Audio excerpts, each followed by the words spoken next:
खुश आमदीद। अभी काफ़ी लोग जिनके वीज़े एक्सपायर हो चुके हैं वो काफ़ी इस बारे में परेशान है कि अब हमें क्या करना पड़ेगा, क्योंकि 3 फरवरी 2021 से फ़्लाइटें बंद हैं जो अभी तक बहाल नहीं हुई हैं। 17 मई का ऐलान हो चुका है लेकिन उसमें सिर्फ सऊदी लोग ही सफ़र कर सकेंगे। उसके अलावा 20 मई के बारे में एक नया नोटिफिकेशन अभी आ चुका है जिसमें ये कहा गया है कि गैर सऊदी भी जो है वो भी सऊदी के लिए सफ़र कर सकेंगे। लेकिन अब मसला ये है कि जिन लोगों के वीज़े एक्सपायर हो चुके हैं उन्हें क्या करना पड़ेगा। तो उसके भी दो हाल हैं। पहले तो ये भी उम्मीद की जा सकती है कि जब बाकायदा नोटिफिकेशन आएगा कि फलां डेट से तमाम पाकिस्तानी लोग भी सऊदी जा सकते हैं, तो जब ये नोटिफिकेशन आएगा तो उस वक्त ये भी ख्याल किया जा सकता है कि हो सकता है गवर्नमेंट हुकूमत जो है वो ये ऐलान कर दे कि जिनके जो वीज़े है वो जब बहाली की डेट होगी उससे तकरीबन एक या 1.5 माह पहले तक जिनके वीज़े एक्सपायर हुए थे वो उसी वीज़े पे सफ़र कर सकेंगे। ये भी ऐसा नोटिफिकेशन भी आ सकता है। ये अभी पक्की बात तो नहीं है लेकिन ये सिर्फ कहा जा सकता है कि हो सकता है ऐसा नोटिफिकेशन भी आ जाए।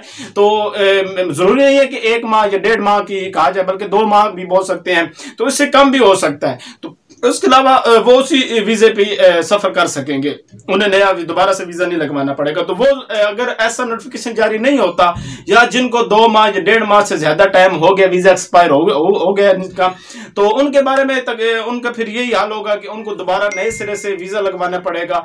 जब वीज़ा नया लगवाना पड़ेगा तो लाजमी सी बात है आपका मेडिकल भी दोबारा से होगा।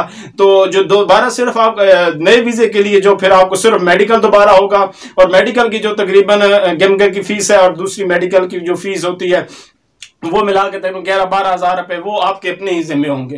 तो इसके अलावा फिर दूसरा ये जो अगर आपके जो पासपोर्ट है उसमें 6 माह और 21 दिन का टाइम है, तो इतना टाइम है उसमें एक्सपायर होने में, तो फिर आपके फिंगरप्रिंट दोबारा होंगी। अगर आपके पासपोर्ट एक्सपायरी में 6 माह या 7 माह से ज़्यादा का टाइम है तो फिर 910 रुपये आपके फिंगरप्रिंट के जो पहले आपके हुए थे वही रहेंगे, और प्रोटेक्टर की फीस भी वही पुराने वाली रहेगी। सिर्फ 2 चीज़ें आपको नहीं अदा करने पड़ेंगी, एक मेडिकल आपको नया करवाना पड़ेगा और दूसरा जो फिंगर है वो तकरीबन आपको नए करवाने पड़ेंगे। दूसरा अभी जो हालात चल रहे हैं तो आपको भी पता है कि दोनों तरफ से हालात काफ़ी ख़राब है, मतलब कोरोना की वजह से एजेंसीज वाले भी परेशान है। तो आपने जिस एजेंसी से वीज़ा लिया है वो भी काफ़ी परेशान है। ये नहीं है कि वो आपकी वीज़ा एक्सपायरी से वो खुश होंगे, उन्हें भी उतना ही नुकसान है जितना आपको हो रहा है। वो भी आपके बहुत परेशान होते हैं, क्योंकि देखिए उन्होंने भी अपने दफ्तर के खर्चात निकालने हैं, उनका लाइसेंस है, लाइसेंस की भी उन्हें फीस अदा करनी है, उनका अपना स्टाफ है, उनकी भी उन्होंने तनख्वाहें देनी है। तो लिहाजा वो भी परेशान है, वो भी आपकी कोरोना के आपकी वीज़ा एक्सपायर होने की वजह से वो भी परेशान नहीं है, वो भी परेशान ही है बल्कि।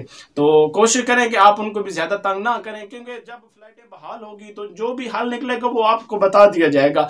अभी जिन लोगों ने डायरेक्ट एजेंसी से नहीं लिया, जिन लोगों ने एजेंट अज़रा से लिया, वो बार बार एजेंट अज़रा को कॉल कर रहे होंगे कि मेरे पैसे वापस करो, ये फ्लैटें बंद है, इस तरह का आप तंग कर रहे होंगे। तो उस वक्त फिर अगर तो वो आपके जानने वाला है तो वो आपको पैसे दे देगा, लेकिन एजेंट अज़रा में पैसे एजेंसी में जमा करवाए हैं तो ही उसको वीज़ा मिला है आपके लिए। तो एजेंसी वाले वो भी आपको पैसे रिटर्न वापस नहीं करेंगे, वो भी आपको वीज़ा ही देंगे। तो इसका यही है कि आप इंतज़ार करें सिर्फ फ्लाइट बहाल होने का। तो इंशाल्लाह जब फ्लाइटें बहाल हो जाएंगी तो इंशाल्लाह आपके भी सारे मसले हल हो जाएंगे, आपके पैसे कहीं नहीं जाते, आपका वीज़ा लग चुका है। जो ही फ्लाइटें बहाल होंगी तो हुकूमत की तरफ से नोटिफिकेशन की भी काफ़ी चांसेस हैं।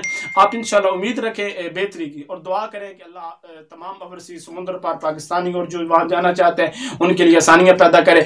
तो आप इस चैनल को सब्सक्राइब कर दें, लाइक कर दें, कॉमेंट्स भी कर दें। आप कोई सवाल पूछना चाहते हैं तो इंशाल्लाह आपको मुकम्मल उसकी रहनुमाई दी जाएगी। इसके अलावा फेसबुक पेज भी है, नौकरी अप्लाई, उसके अलावा व्हाट्सएप ग्रुप भी है जिनका लिंक डिस्क्रिप्शन में आपको दे दिया गया है। और व्हाट्सएप ग्रुप पे ऑलरेडी बहुत सारी कीमती मालूमात ग्रुप में शेयर की जाती है। तकरीबन 11-12 व्हाट्सएप ग्रुप है, उनमें काफ़ी मालूमात शेयर की जाती है। तो उनके बाद मैंने सोचा कि क्यों ना यूट्यूब पे भी इसको ऐसी मालूमात को शेयर किया जाए जो लोग व्हाट्सएप पे नहीं फॉलो कर सकते हैं, ग्रुप में शामिल नहीं हो सकते हैं। तो जो इसी तरह तो आप इंशाल्लाह ज्वाइन कर लें, आपको बहुत सी इस तरह की कीमती मालूमात मिलती रहेगी। इसके अलावा ये जो सऊदीया के जो वीज़ा कैसे लिया जाता है, सऊदीया का, बहरीन का, कतर का, मस्कत, यूरोप के भी तमाम इंशाल्लाह मालूमात आपको इस प्लेटफॉर्म से मिलती रहेंगी। तो चैनल जरूर सब्सक्राइब कीजिए।